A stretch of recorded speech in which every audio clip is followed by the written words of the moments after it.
મિત્રો, ક્યારે પણ જો તમે રેલવે સ્ટેશન, બસ સ્ટેશન કે પછી અન્ય કોઈ જાહેર સ્થળે પબ્લિક વાઈફાઈનો ઉપયોગ કરવાનો વિચાર કરતા હો તો આ રીલ ખાસ તમારા માટે જ છે.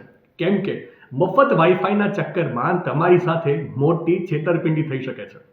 ટેક નિષ્ણાંતોના મત મુજબ જાહેર વાઈફાઈ સેવાઓ સાથે કનેક્ટેડ થયેલા ડિવાઇસને હેકર્સ એકદમ સરળતાથી હેક કરી શકે છે.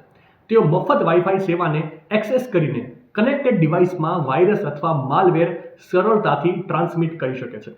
ટેક નિષ્ણાંતોના મત મુજબ જ્યાં સુધી એકદમ જરૂરી ન હોય ત્યાં સુધી તમારા ફોન અથવા લેપટોપને જાહેર વાઈફાઈ સાથે કનેક્ટ ન કરો. અને જો તમે સાર્વજનિક વાઈફાઈનો ઉપયોગ કરી રહ્યા છો તો કોઈ પણ ડિજિટલ ચૂકવણી અથવા સોશિયલ મીડિયા એપ્લિકેશનો ખોલવાનું ટાળો, કેમ કે હેકર્સ તમારા ફોન અથવા લેપટોપનું એક્સેસ વાઈફાઈથી મેળવીને તમારું બેંક એકાઉન્ટ ખાલી કરી શકે છે અથવા તમારું સોશિયલ મીડિયા એકાઉન્ટ પણ હેક કરી શકે છે.